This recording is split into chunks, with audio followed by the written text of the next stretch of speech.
এই মাথা নত করার দৃষ্টান্ত আল্লাহ পাক দেখালেন। হযরত ইব্রাহিম আলাইহিস সালামকে আল্লাহ পাক অর্ডার করলেন ছেলেকে জবাহ করার জন্য। কোরআন শরীফের মধ্যে আল্লাহ পাক পরিষ্কার করে বলেছেন, কোন উপন্যাসের কথা নয়, কোন গল্প নয়, কোন ইতিহাসের কথা নয়, আল্লাহ পাকের নিজের কথা। আর কদিন পরেই কোরবানির ঈদ আসতেছে। আল্লাহ পাক হযরত ইব্রাহিম আলাইহিস সালামকে হুকুম করলেন ছেলে কোরবানি করার জন্য। আর হযরত ইব্রাহিম হযরত ইসমাইলকে তারকে শোনালেন, ইয়া বুনাইয়া ইন্নী আরা ফিল মানামি আন্নী আযবাহুক ফানজুর মাযা তারা। হে কলিজার টুকরা সন্তান, আমি স্বপ্ন দেখেছি যেন আমি তোমাকে জবাহ করছি। ফানজুর মাযা তারা, এখন তোমার মত কি, রায় কি, অভিমত কি, শোনাও আমাকে। তিনি কি বলছিলেন?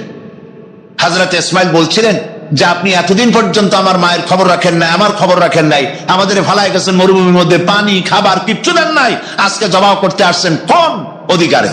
একথা বলেছেন? বলেছেন? বরং তিনি হযরত ইসমাইল হযরত ইব্রাহিম যেটা করলেন সেটাও তিনি আল্লাহর সামনে মাথা নত করলেন, ঠিক কিনা? হযরত ইসমাইল যেটা করলেন সেটাও তিনি আল্লাহর সামনে মাথা নত করেছেন। হযরত ইসমাইল বললেন, ইয়া আবাতি ফাআল মা তুমারু সাতাজিদুনি ইনশাআল্লাহু মিনাস সাবিরিন।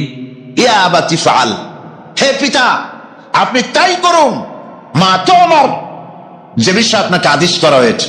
লক্ষ্য করুন, ইব্রাহিম আলাইহিস সালাম বলেছেন আমি স্বপ্নে দেখছি, আমি স্বপ্ন দেখেছি আমি তোমাকে যেন জবাব করছি।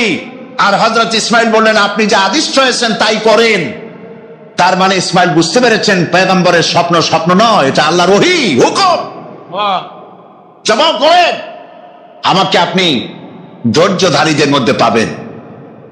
এখন দেখেন এই যে উদখুলু ফিস সিলমি কাফা, এই সিলমন শব্দ ওখানে এসেছে। আল্লাহ পাক বলছেন ফালাম্মা আসলামা ওয়া তাল্লাহু লিল জাবিন। ফালাম্মা আসলামা, যখন দুজনই রাজি হয়ে গেছে, আত্মসমর্পণ করেছে। কোন দুইজন? হযরত ইব্রাহিম আর হযরত ইসমাইল, দুজনই আত্মসমর্পণ করে দিয়েছেন আল্লাহর সামনে এবং ঘাড় কাত করেছেন। সেই ঘটনা বলার উদ্দেশ্য আমার না, আমার বলার উদ্দেশ্য আত্মসমর্পণ করা। উদখুলু ফিস সিলমি কাফা, ইসলামের মধ্যে, সিলমের মধ্যে পরিপূর্ণ দাখিল, আত্মসমর্পণ করো কমপ্লিটলি, কোন শর্ত ছাড়াই। তার অর্থ হচ্ছে আপনার এবং আমার নিজের মর্জি মোতাবেক কোন কাজ করতে পারবো না, সবটাই আল্লাহর হুকুম মতো করতে হবে। এর নাম মুসলমান। এর নাম কি? মুসলমান। আপনার ইচ্ছা আপনি কিছু করতে পারবেন না, করবেন কার ইচ্ছা মতো? আল্লাহ পাকের ইচ্ছা মতো করতে হবে। কারণ হলো আল্লাহ রাব্বুল আলামিন বলেছেন ইন্নাল্লাহা ইশতারা মিনাল মুমিনিনা আনফুসাহুম ওয়া আমওয়ালাহুম বিআন্না লাহুমুল জান্নাহ। নিশ্চয়ই আমি আমার মুমিনের জান এবং মালকে খরিদ করে নিয়েছি, আর বিনিময় আমার মুমিনকে আমার জান্নাত দান করেছি। তোমার জান, তোমার মাল, সবকিছুকে আপনার আমার জান মাল কে কিনে নিয়েছেন? আল্লাহ খরিদ করে নিয়েছেন। বিনিময় কি দিয়েছেন? জান্নাত দিয়েছেন। সুতরাং আপনার ইচ্ছে মতো আপনার জান খরচ করতে পারবেন না, ইচ্ছে মতো মাল খরচ করতে পারবেন না। এই মাল আর জান খরচ করার পেছনে আল্লাহর রেজামন্দি আছে কিনা, আল্লাহর খুশি আছে কিনা, ওইটা বুঝে সেই রাস্তায় করতে হবে। ইচ্ছে করলেই যেখানে সেখানে চাঁদা দিতে পারবেন না, ইচ্ছে করলেই যেখানে সেখানে অর্থ খরচ করতে পারবেন না, ইচ্ছে করলেই যেখানে সেখানে জীবন দিতে পারবেন না। মুসলমান যে ব্যক্তি কালেমা যে পড়েছে তার জীবনকে দুই ভাগ করার কোনো উপায় নাই। আমরা তো দুই ভাগ অনেকে করে ফেলেছি। মুসলমান তার জীবনকে ইতিমধ্যেই দুই ভাগ করে ফেলেছে। একদিকে আল্লাহর কথা মতো নামাজ, রোজা, হজ, যাকাত, আর একদিকে অর্থনীতি, সমাজনীতি, রাজনীতি, নির্বাচন, ভোট, ইলেকশন, যা কিছু আছে সব আলাদা। এটার সাথে আল্লাহর কোনো সম্পর্ক নাই, যাকে বলা হয় ধর্মনিরপেক্ষ মতবাদ। মানে শয়তান, তার তো কিছু কাজ করা লাগবে। শয়তান তো প্রথম দিনে আসছে পৃথিবীতে ওয়াদা করে আদম আলাইহিস সালামের সাথে সে উল্টা করবে। আল্লাহ পাক দিয়েছেন খেলাফত, আর এই খেলাফতের উল্টা করার জন্য শয়তান এসেছে। আল্লাহ দিয়েছেন যাকাত, শয়তান তৈরি করেছে সুদ। কথা বুঝতে পেরেছেন? আল্লাহ দিয়েছেন কি? টাকা। অর্থনৈতিক প্রবৃদ্ধির জন্য, অর্থনৈতিক উন্নতির জন্য, মানুষকে খেয়ে পরে বাঁচার জন্য, সুখের জন্য, সমৃদ্ধির জন্য, অর্থনৈতিক ইকোনমিক ইকুয়ালিটির জন্য আল্লাহ পাক দিয়েছেন যাকাত। শয়তানের মোকাবেলায় তৈরি করেছে সুদ। আল্লাহ দিয়েছেন ইসলাম, আর শয়তান তৈরি করেছে ধর্মনিরপেক্ষ মতবাদ। ধর্মনিরপেক্ষ মতবাদের স্রষ্টা কে বলেন? কে? শয়তান। তো আল্লাহ পাক দিয়েছেন ইসলাম। ইসলামের মধ্যে দাখিল হও, এবং ইসলামের মধ্যে দাখিল হওয়ার অর্থই হচ্ছে পূর্ণাঙ্গ ইসলামকে মেনে নেওয়া, তাহলেই শান্তি আসবে। শুধু নামাজ রোজা হজ যাকাত করলেই শান্তি আসবে না, পরিপূর্ণ ইসলাম মানতে হবে। কথা বুঝতে পেরেছে? পরিপূর্ণ ইসলাম মানলে তখনই শান্তি আসবে, এর আগ পর্যন্ত আসবে না। সন্ত্রাস বন্ধ হবে না, দুর্নীতি বন্ধ হবে না, মারামারি কাটাকাটি বন্ধ হবে না, যতক্ষণ পর্যন্ত পূর্ণাঙ্গ ইসলাম মুসলমানেরা গ্রহণ না করে। সেই হাদিসের কথা কয়েকবার বলেছি, আজও মনে এলো। হযরত খাব্বাব বিন আল-আরিত রাদিয়াল্লাহু তাআলা আনহু, তিনি এই হাদিসখানা রিওয়ায়াত করছেন। তিনি বলছেন, আমরা একবার নবী করিম সাল্লাল্লাহু আলাইহি সাল্লামের কাছে গেলাম। ওয়ান খাব্বাব বিন আল-আরিত রাদিয়াল্লাহু তাআলা আনহু আন্নাহু قال শাকাউনা ইলা রাসূলিল্লাহ সাল্লাল্লাহু আলাইহি ওয়াসাল্লাম ওয়া হুয়া মুতাওয়াসসাদুন বুরদাতুন লাহু ফি জিল্লিল কাবা। তিনি বললেন, আমরা নবী করিম সাল্লাল্লাহু আলাইহি ওয়াসাল্লামের কাছে গেলাম, যে দেখি নবীজি কাবা শরীফের ছায়ায় চাদর মুড়ি দিয়ে আরাম ফরমাচ্ছেন। আমরা কাছে গিয়ে বললাম, আলা তাস্তানসিরু লানা আলা তাদউ লানা ইয়া রাসূলুল্লাহ, হে রাসূল, আপনি কি আমাদের জন্য আল্লাহর কাছে সাহায্য প্রার্থনা করবেন না? আপনি কি আমাদের জন্য আল্লাহর কাছে দোয়া করবেন না? আমরা তো মার খেতে খেতে শেষ হয়ে গেলাম।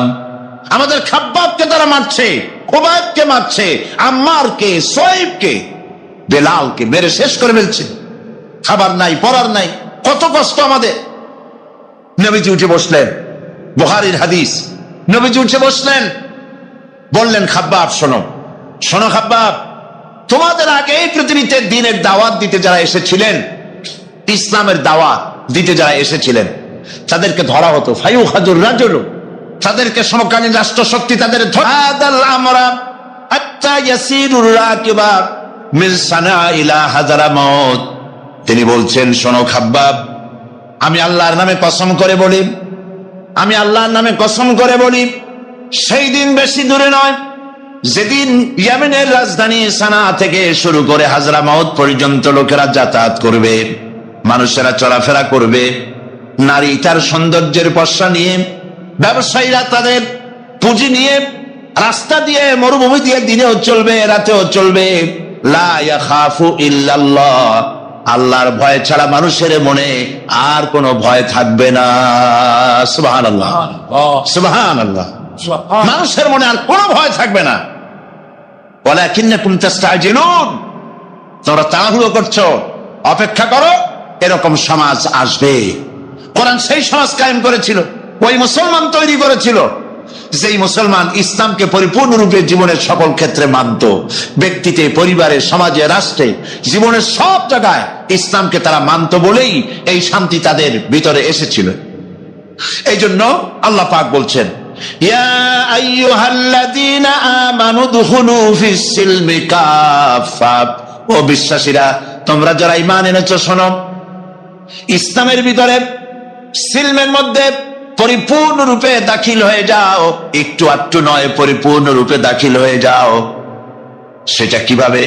আল্লাহ পাক কোরআনের মধ্যে অন্যত্র বলেছেন, বলো, কুল ইন্না সালাতি ওয়া নুসুকি ওয়া মাহইয়ায়া ওয়া মামাতি লিল্লাহি রাব্বিল আলামিন। পড়েন সবাই, ইন্না সালাতি ওয়া নুসুকি ওয়া মাহইয়ায়া ওয়া মামাতি লিল্লাহি রাব্বিল আলামিন।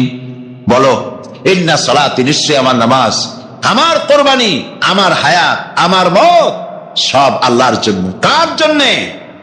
আল্লাহর জন্য, সবটা আল্লাহর জন্য। আমার হায়াত, আমার মওত, আমার নামাজ, আমার বেঁচে থাকা, আমার মরে যাওয়া সব আল্লাহর জন্য। জীবনের কোন একটি অংশ আপনি আলাদা করতে পারবেন না আল্লাহর হুকুম থেকে।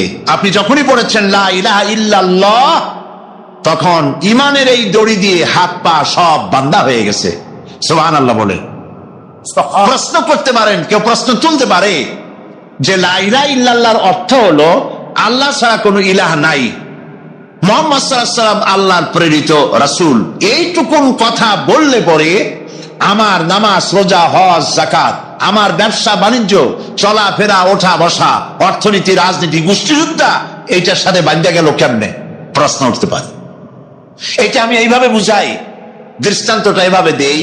যখন লোকেরা বিবাহ করে, বিবাহ করার সময় মেয়েকে বলা হয়, কনেকে বলা হয়, অমুকের ছেলে অমুকের সাথে এত টাকা মহারানায় তোমাকে তার নিকাহে সবর্দ করা হচ্ছে। মহিলা তখন মৌন সম্মতি অথবা মুখ খুলে বলে আলহামদুলিল্লাহ, কবুল করলাম, একটা কিছু বলে বা চুপ করে থাকে। আর পুরুষকে যখন বলা হয় অমুকের মেয়ে অমুককে এত টাকা মহারানায় তোমার বিবাহে, তোমার নিকাহে সবর্দ করা হচ্ছে, সে তখন আলহামদুলিল্লাহ বলে, কবুল বলে, গ্রহণ করলাম বলে। কথা তো বললো কবুল। এখন দেখুন, কিছুদিন যাওয়ার পর যদি ওই মেয়ে লোকটি, স্ত্রী, সে যদি বলে যে আমার কাপড় ছিঁড়ে গেছে, কাপড় এনে দাও, আমি অসুস্থ হয়েছি, আমাকে চিকিৎসা করাও, আমি বাপের বাড়ি যাব, খরচ দাও, ইত্যাদি যদি বলে।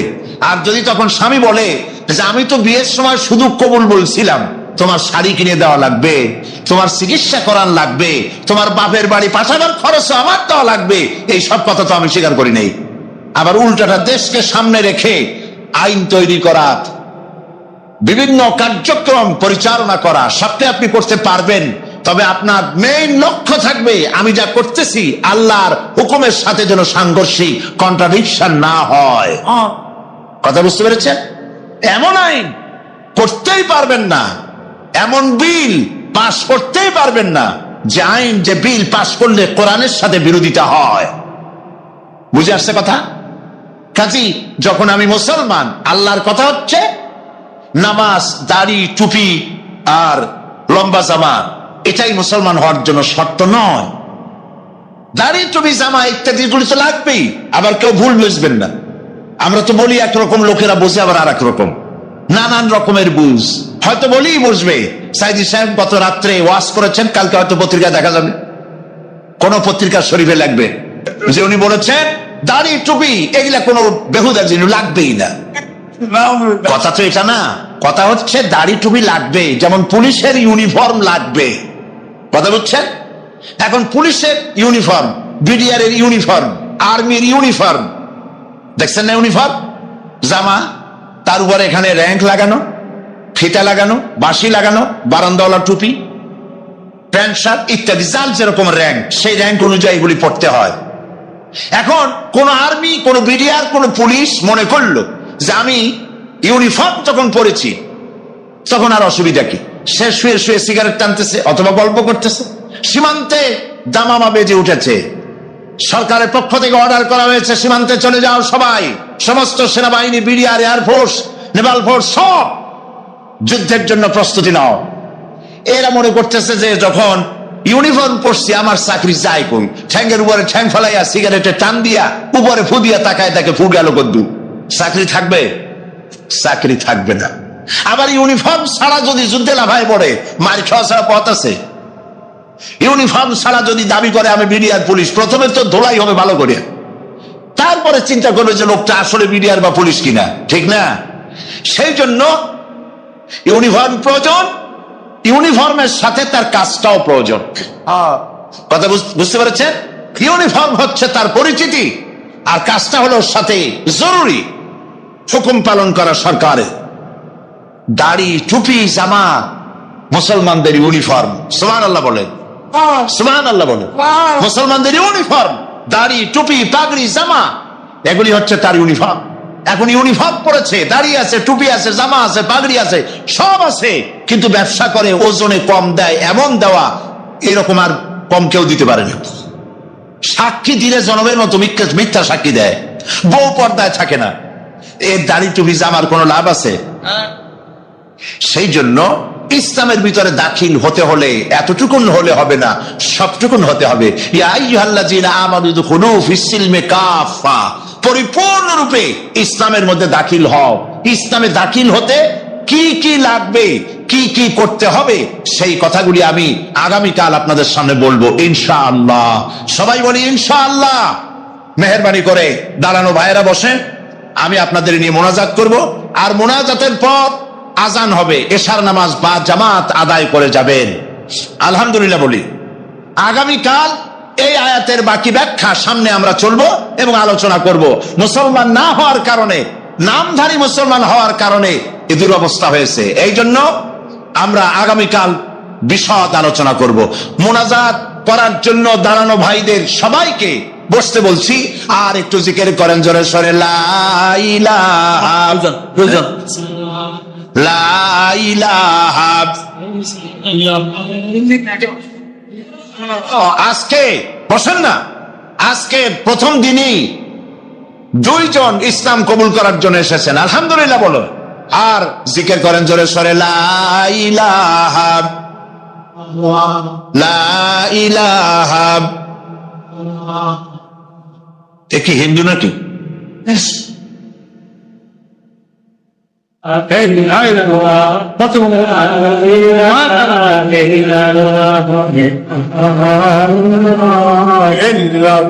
দুইজন ইসলাম কবুল করার জন্য এসছেন। একজনের নাম হলো সুমন বড়ুয়া, পিতা হলো টিটন বড়ুয়া, বাড়ি হলো কেরানীরহাট চট্টগ্রাম। বর্তমান নাম পছন্দ করেছে মোহাম্মদ ওসমান গনি। আর একজনের নাম সুমন শীল, পিতা শ্রীরাম শীল, বর্তমান বাড়ি হলো পূর্ব বাকলিয়া চাঁদগাঁও চট্টগ্রাম। বর্তমান নাম পছন্দ করেছে মোহাম্মদ কামরুল হাসান। এসো, লা ইলাহা, জোরে মাথা একটু নিচে বলো, লা ইলাহা ইল্লাল্লাহু মুহাম্মাদুর রাসূলুল্লাহ।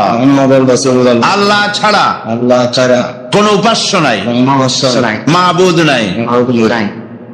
মুহাম্মদ সাল্লাল্লাহু আলাইহি ওয়াসাল্লাম আল্লাহর প্রেরিত রাসূল। আশহাদু আন লা ইলাহা ইল্লাল্লাহু ওয়াহদাহু লা শারীকা লাহু ওয়া আশহাদু আন্না মুহাম্মাদান আবদুহু ওয়া রাসূলুহু।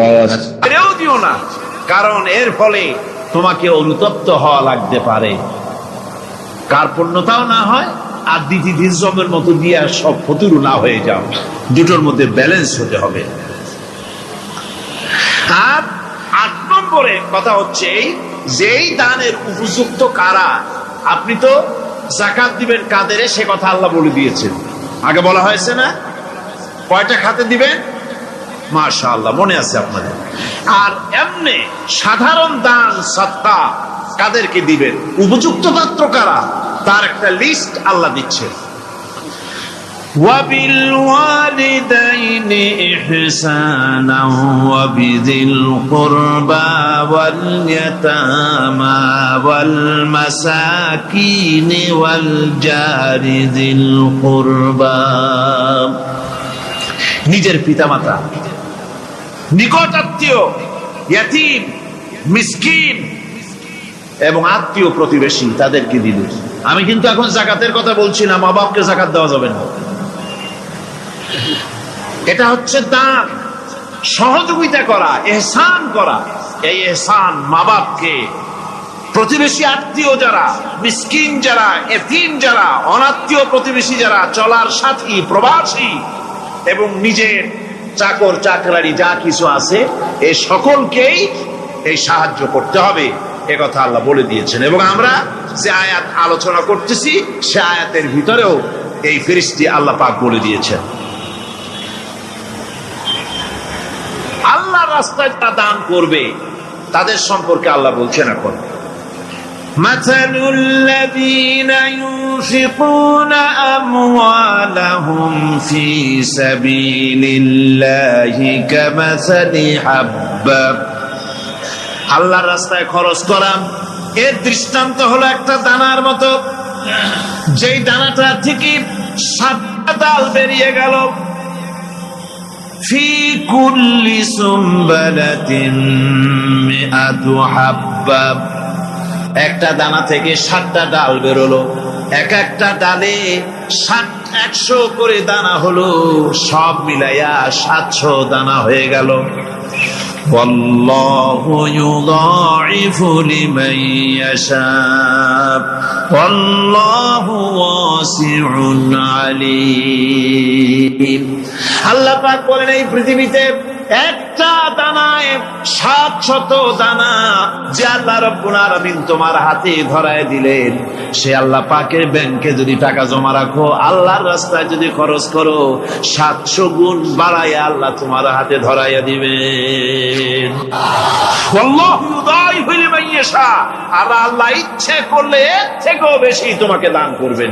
সুবহানাল্লাহ কোন জোরে। আর এই দান করতে হবে মরার আগে। কোন সময় দেবেন কোন? আমার দেশে বহু মুসলমান আছে যারা বলে হুজুর আসি আপনাদের পিছনে, যা বলেন আসি জীবন দিয়া দেব। এরা খুব চালাক, জীবন দিতে চায়, মাল দিতে চায় না। আল্লাহ তো আগে জীবন চায় নাই, আল্লাহ আগে কি চেয়েছেন? কোন আল্লাহ আগে কি চেয়েছেন? আল্লাহ চেয়েছেন মাল। وَتُجَاهِدُونَ فِي سَبِيلِ اللَّهِ بِأَمْوَالِكُمْ وَأَنفُسِكُمْ।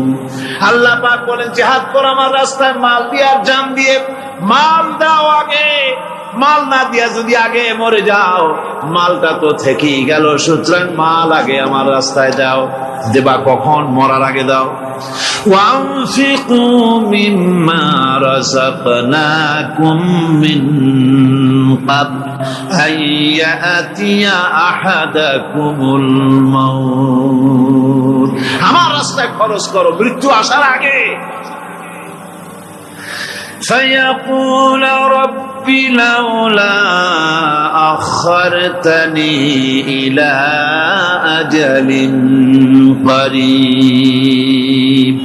যদি মরার আগে না দাও, মৃত্যুর সময়, মৃত্যু যখন এসে গেল, সেই সময় যদি বলো, অনুশোচনা যদি করো, আরে যদি আমি সময় পাইতাম, একটু খানিক যদি সময় দিতে, আল্লাহ একটু সময় আমারে যদি দাও, فَأَصَّدَّقَ وَأَكُن مِّنَ الصَّالِحِينَ।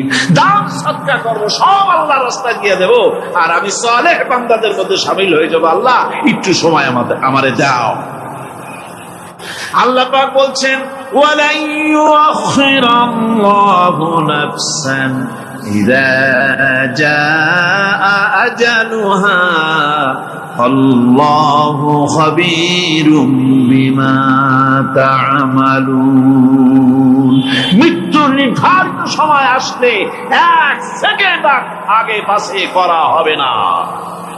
সুতরাং মৃত্যুর আগে খরচ করো।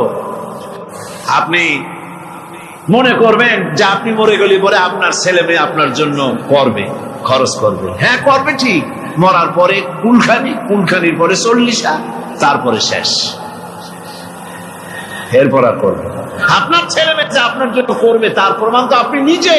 আপনি আপনার ছেলের মেয়ের জন্য কি করে, আপনার মা বাবার জন্য কি করছেন? আপনার মা বাবার জন্য যদি আপনি কিছু না করে থাকেন, আপনার ছেলে মেয়ে আপনার জন্য করবে না। সুতরাং নিজের কাজ নিজে করেন।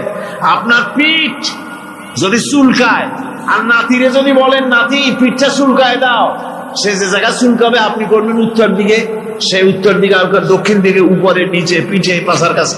যে জায়গায় আঙুল দেবে আপনি করবেন ওখানে না, আবার আরেকটু উপরে দাও, আরেকটু পাশে দাও, জায়গা মতো পড়বেই না। আর কষ্ট করে নিজের হাতটা যদি পৌঁছাইতে পারেন জায়গা মতো পড়ে, একবার চুলকানি মারলেই চুলকানি শেষ। ঠিক কিনা?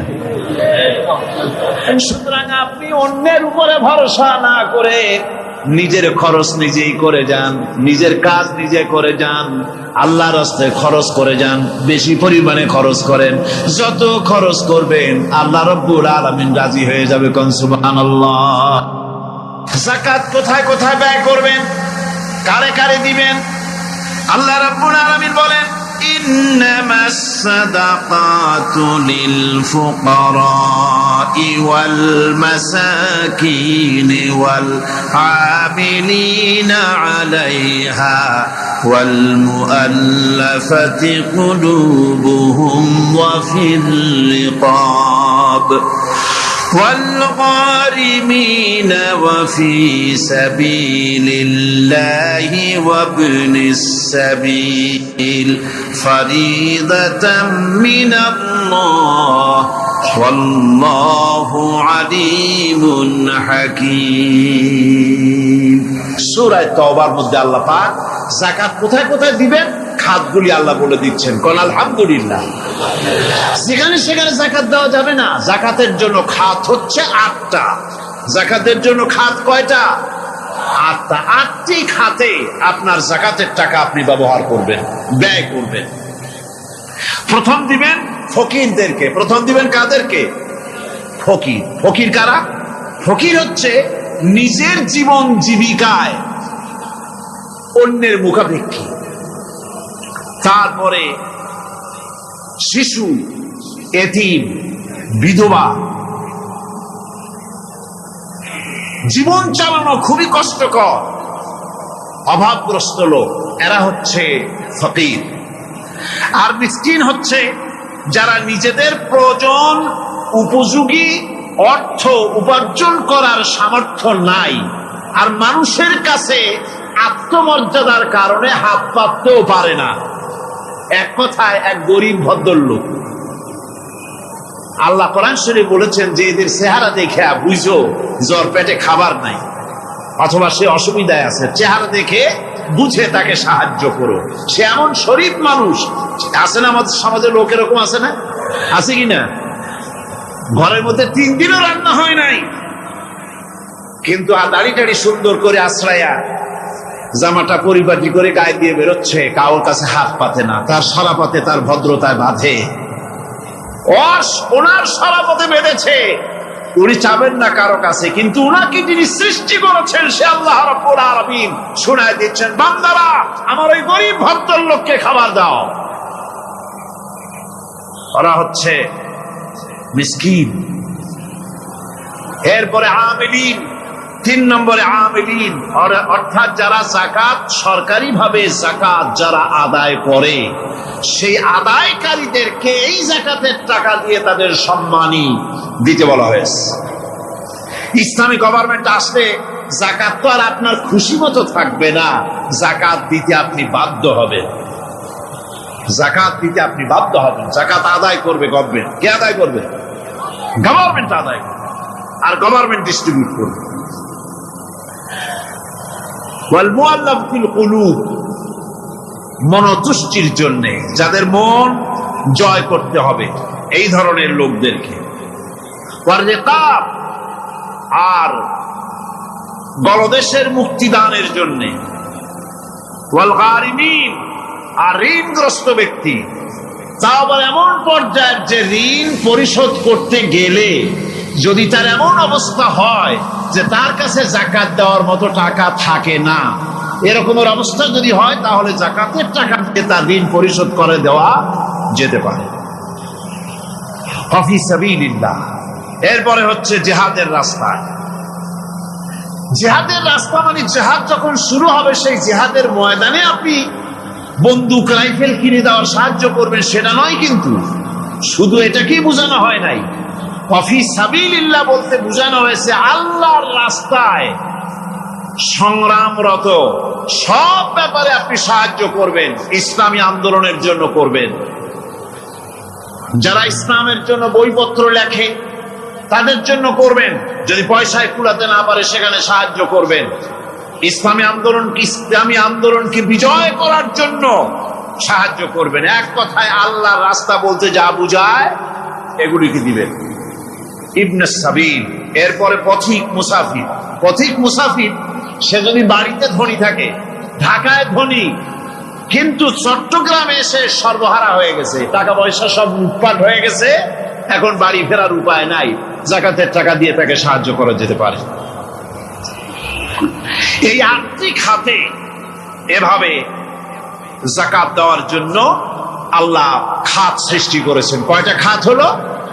8টা খাত। টাকায় টাকা টানে।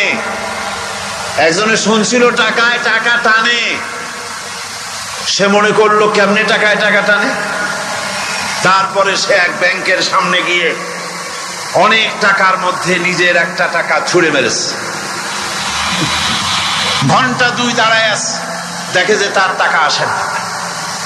তখন ব্যাংকের দারোয়ান এসে পিছন থেকে গলাটা ঠেসে ধরছে, বেটা তুমি চোর নাকি, না হাইজ্যাকার, না মাস্তান, না সাদাবাজ? কয় যে না, আমি এর কোনোটাই না। তাহলে এই পজিশন নিয়ে দেখতেছ কি? কয় যে আমি শুনছিলাম টাকায় টাকা টানে, সেজন্য আমার পকেটে একটা টাকা ছিল, ওই যে কেশিয়ার টাকাগুলি গুনতেছে ওইখানে মারলাম, দেখেনি টাকা, আমার টাকায় কিছু টাকা টাইনে আনে। এতক্ষণ দাঁড়ানো, আমার টাকা তো টানলই না, আমার যে একটা টাকা তাও আসে না।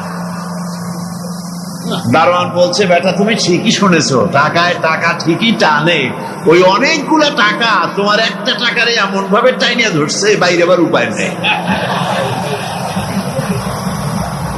সুদভিত্তিক অর্থ ব্যবস্থায় গরিবরা এভাবে শোষিত হয়। শোষিত হয় কারা? গরিবরা। সিনেমা কারা বানায়? ধনীরা। শোষিত হয় কারা? গরিবরা। লক্ষ্য করেন, টাকা আল্লাহর কথা কত বাস্তব। ধনীরা সিনেমা বানায়, শোষিত হচ্ছে গরিবেরা। রিক্সা চালায়, ঠেলা গাড়ি চালায়, মাথার ঘাম পায়ে ফেলেছে, পরিশ্রান্ত হয়েছে, বিকেল বেলায় সেই টাকা নিয়ে যাচ্ছে বাজার করতে। সিনেমা হলের সামনে যায় দেখে সর্বনাশ, যুবক একটা যুবতীর জড়ায় ধরছে 2 হাত দিয়া, নিচে রেখা কি যে প্রেম আর কত যে জ্বালা। এটা হলো ছোট গুনাহ, টের পাইছেন? এটি হলো ছোট গুনাহ। তাহলে বড় গুনাহ কি? বড় গুনাহ হচ্ছে আল্লাহ আর তার রাসূলের সাথে যুদ্ধ করা। নাউজুবিল্লাহ পড়ে। সুতরাং এই সুদভিত্তিক অর্থ ব্যবস্থার,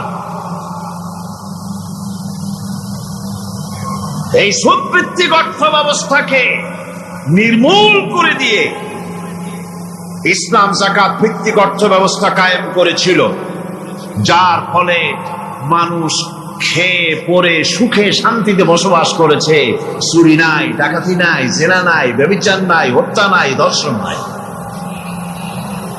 এমন এক সময় এসেছিল কোরআনে কারিমের বরকতে, যাকাত ভিত্তিক অর্থনীতির বরকতে, এমন এক সময় এসেছিল ময়দানে ঢোল পিটানো হতো, বাজারে বাজারে যাকাত কে নেবে, যাকাত কে নেবে, যাকাত কে নেবে। একজন মানুষও খুঁজে পাওয়া যায় নাই যে বলবে যাকাত আমার দরকার। গল্প করলাম? এটা কি গল্প? বাস্তব। হযরত ওমর বিন আব্দুল আজিজ রাহমাতুল্লাহ আলাইহির জামানায় সাদকার টাকা নিয়ে 3টি দিন একজন ঘুরেছেন গ্রামে গ্রামে, ময়দানে ময়দানে। একটা গরিব খুঁজতেছেন সদকার টাকা দেবে, গরিব খুঁজে পাওয়া যায় না। ক্লান্ত শ্রান্ত হয়ে মরুদ্যানের ভিতরে আরাম করতেছেন, এমন সেখানে আর একটা লোক আসছে, ধুলা মলিন বড় একটা বস্কা তার সাথে। এই লোকটি তার কাছে গিয়ে বলছে, ভাই আল্লাহ আপনারে আমারে মিলাই দিছে, 3 দিন পর্যন্ত ঘুরেছি কিছু সৎকার টাকা নিয়ে, এত বড় দেশের এত জায়গা ঘুরলাম, একটা গরিব পাই নাই যে তারে দেব, আল্লাহ আপনারে মিলাই দিছে, নেন এই টাকাগুলা। কয় যে তোমার মাথা খারাপ না স্কুল উঠিলা? তুমি কি মনে করছো আমার এই বস্কার মধ্যে ছেঁড়া খাতা? তোমার টুপলায় যে টাকা আছে আমার বস্তায় তার থেকে অনেক বেশি টাকা আছে। তুমি ঘুরতেছো 3 দিন, আমি ঘুরতেছি সপ্তাহকাল, একটা ভিক্ষুক পাই নাই। এটা কিসের বরকতে? ইসলামী অর্থনীতির বরকতে। যখন কিসের বরকতে? কপাল পোড়া জাতি, কপাল পোড়া জাতি। সেই বরকতপূর্ণ সমাজ ব্যবস্থার দিকে না গিয়ে কোন নেতা কোন নেত্রী কি কইল সেদিকে দৌড়ায়, সেদিকেই দৌড়ায় পাগলের মতো। হেমিলেনের বংশী বাদক বাঁশি বাজায় চললো, আর ইঁদুর বাঁদর সব পিছনে ছুটল। এর কোন মানে হয় না। কোরআনে কারীমের 3টি আয়াতে যাকাতের কথা এভাবে বলা হয়েছে। ইয়া আইয়ুহাল্লাযীনা আমানু আনফিকু মিন তাইয়্যিবাতি মা কাসাবতুম ওয়া মিম্মা আখরাজনা লাকুম মিনাল আরদ। হে ইমানদার লোকেরা, তোমরা যে সব পবিত্র অর্থ সম্পদ উপার্জন করো সেগুলি, এবং আমি জমিন থেকে তোমাদের যে ফসল দান করি, ফসল উৎপাদন করে দেই, তার থেকে তোমরা আল্লাহর পথে খরচ করো। এগুলো 1 নম্বর আয়াত। 2 নম্বর, প্রথম আয়াত বলা হয়েছে সূরা বাকারায়, আর সূরা আনআমে বলা হচ্ছে কুলু মিন সামারিহি ইযা আসমারা ওয়া আতু হাক্কাহু ইয়াওমা হাসাদিহি। তার উৎপাদিত ফল ফসল তোমরা খাও, আর ফসলের একটি অংশ ফসল কাটার দিনেই আল্লাহর হকটা, আল্লাহর অধিকারটা আদায় করে দাও। যেদিন তোমরা ফসল কাটবে সেদিনই অধিকারটা আদায় করে দাও। এই যে একটা ফরজ, এই ফরজটা মুসলমানেরা বেমালুম ভুলে গিয়েছে। ফসলের যাকাত তারা দেয় না। ফসলের যাকাতকে বলা হয় ওশর। কি বলা হয়? ওশর। এই ওশর এখন যদি আপনি গ্রামে গিয়া কোন শিক্ষিত লোককেও যদি জিজ্ঞেস করেন, ভাই ওশর কি চেনো? সে বলবে, ভাই ওশর এটা কি জাতীয় প্রাণী, সার পোকা না তেলা পোকা না আরশোলা, আমি তো এই নামটাম তেমন শুনি নেই, বুঝবি না ওশরটা কি জিনিস। অথচ নামাজ রোজার মতোই ফরজ ওশর আদায় করা। কবে আদায় করবেন? যেদিন আপনি ফসল কাটবেন সেই দিনই ওশর আদায় করে দিবেন। পরিমাণটা কি হবে? পরিমাণ হবে আকাশের বৃষ্টির পানি দিয়ে, আকাশের বৃষ্টির পানি দিয়া যদি ফসল হয় তাহলে দিবেন 10 ভাগের 1 ভাগ। 10 মণ যদি ধান হয়, গম হয়, ডাল হয়, 1 মণ আল্লাহর অধিকার আদায় করে দিবেন। অধিকারটা কার? আল্লাহ কি করবে দিয়ে? আল্লাহর অধিকার মানে গরিবের অধিকার, গরিবের হক। এই অধিকারটা আদায় করে দাও। 10 মণ হলে কয় মণ? কি হলে? যদি আকাশের বৃষ্টির পানিতে হয়। আর যদি আপনার সেচের মাধ্যমে হয়, সেচ পরিকল্পনার মাধ্যমে পয়সা খরচ করে পেট্রোল ডিজেল লাগায়া, ইঞ্জিন চালাইয়া, পানি উঠাইয়া, কষ্ট করে ফসল ফলাইছেন, তাহলে আল্লাহ পাক বলছেন 10 মণে 1 মণ দেওয়া লাগবে না, তোমার খরচ হইছে বেশি। বান্দারে, তোমার উপরে আল্লাহ পাক জুলুম করবেন না, এবার 20 মণ হলে তার থেকে 1 মণ দিও। ওয়ামাল্লাহু বিযাল্লামিন লিল আবিদ। আল্লাহ রাব্বুল আলামিন তার বান্দার উপর জুলুম করেন না। সুবহানাল্লাহ। এইভাবে করে ওশরের যাকাতটা তোমরা ঠিক মতো আদায় করে দিও। ওশরটা দিও, ফসলের ওশর দিও, আর টাকার যাকাত দিয়ে দিও। যারা এটা দিবে না তাদের সম্পর্কে আল্লাহ পাক সূরা তাওবার ভিতরে বলেছেন, ওয়াল্লাযীনা ইয়াকনিজুনা আয-যাহাবা ওয়াল ফিদ্দাতা। হযরতে হাজরা প্রশ্ন করলেন, ইব্রাহিম, পানি নাই, খাবার নাই, মানুষ নাই, ঘর নাই, বাড়ি নাই, মরুভূমির ভিতরে আমাকে আমার বাচ্চারে ফেলে রেখে যাচ্ছ কেন? কোনো জবাব নাই। 2 বার 3 বার প্রশ্ন করলেন। এরপরে তিনি আবার প্রশ্ন করলেন, বললেন, ইব্রাহিম, এটা কি আল্লাহর হুকুম নাকি? হযরত ইব্রাহিম আলাইহিস সালাম নিজের কলিজার টুকরা সন্তান আর বিবিকে রেখে যেতেছেন ভারাক্রান্ত মন নিয়ে। তিনি আকাশের দিকে আঙ্গুল উঁচু করে দেখালেন। হযরত হাজরা বুঝলেন তিনি তো আল্লাহর পয়গম্বর, আমার কোন অপরাধে এভাবে ফেলে যাওয়ার কথা নয়। তিনি বুঝলেন এটা আল্লাহর হুকুম।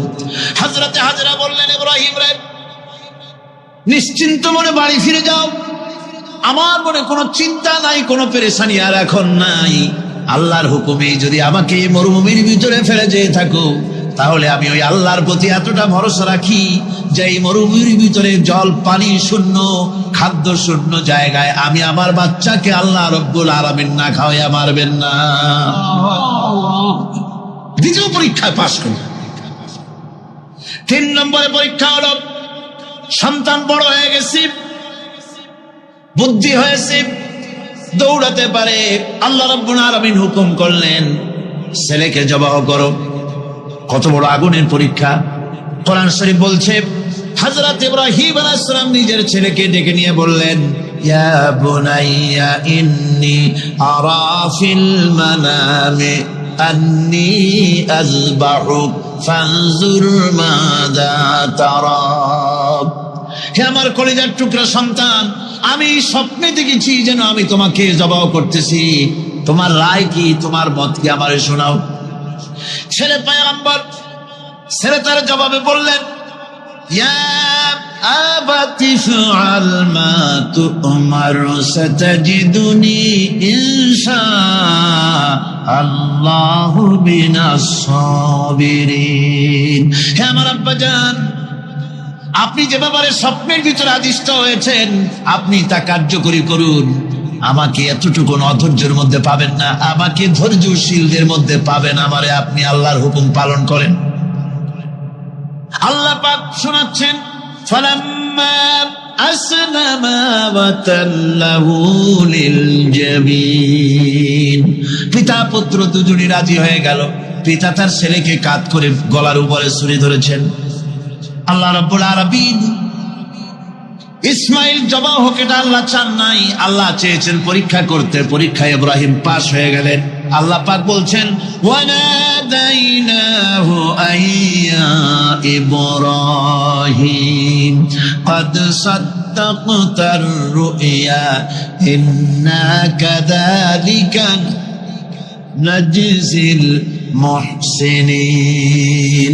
আমি ইব্রাহিমকে ডেকে বললাম, ইব্রাহিম, তুমি তোমার স্বপ্নকে বাস্তবে রূপ দিয়েছো, আর এভাবেই করি আমি মুহসিনিনদেরকে পুরস্কৃত করে থাকি।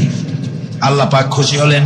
আল্লাহ পাক বললেন, ইন্না হাযা লাবালাউল মুবিন। নিঃসন্দেহে এটি একটি বিরাট পরীক্ষা ছিল, ঠিক কি না? আল্লাহ নিজে বলছেন এটা একটি বিরাট পরীক্ষা, আসিম ইমতিহান। সে ইমতিহানে তিনি পাশ করলেন।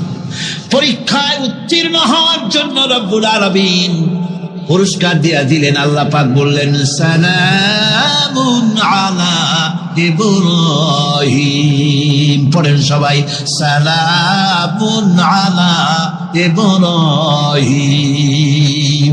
ইব্রাহিমের প্রতি আল্লাহ পাক বললেন, ইব্রাহিমের প্রতি সালাম রইল। সুবহানাল্লাহি ওয়া বিহামদিহি।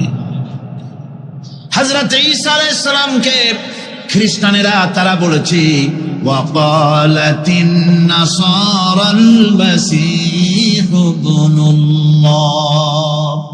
মসিহ হচ্ছে কার ছেলে? নাউযু বিল্লাহ। বলেন সবাই, নাউযু বিল্লাহ। তাকে যখন আল্লাহর ছেলে বলা হলো, আল্লাহর পুত্র বলা হলো, রব্বুল আলামিন তার জবাবে বললেন, ইন হুয়া ইল্লা আবদুন আনআমনা আলাইহি। তিনি তো একজন বান্দা, তিনি আমার বান্দা ছাড়া আর কিছুই নন। আমি তার প্রতি অনুগ্রহ করেছি। বান্দা, আমার বান্দা। আল্লাহ পাকের বান্দা হওয়ার ব্যাপারে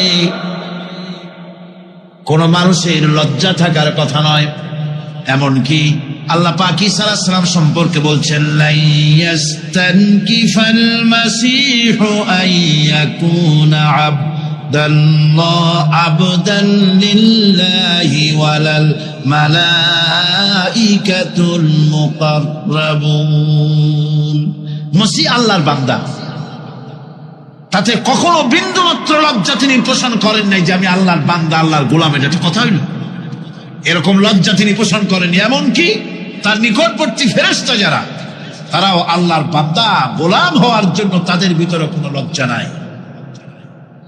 যারা নাকি আল্লাহর গোলাম, এই ব্যাপারে যাদের মধ্যে লজ্জার সৃষ্টি হয়, আল্লাহর গোলাম এটা কেমন কথা, বান্দা হওয়াটা কেমন কথা। যারা গোলামীকে অস্বীকার করে তাদের সম্পর্কে আল্লাহ পাক বলছেন, ওয়া মাইয়াস্তানকিফ আন ইবাদাতিহি ওয়া ইস্তাকবির ফাসায়াহশুরুহুম ইলাইহি জামিআ।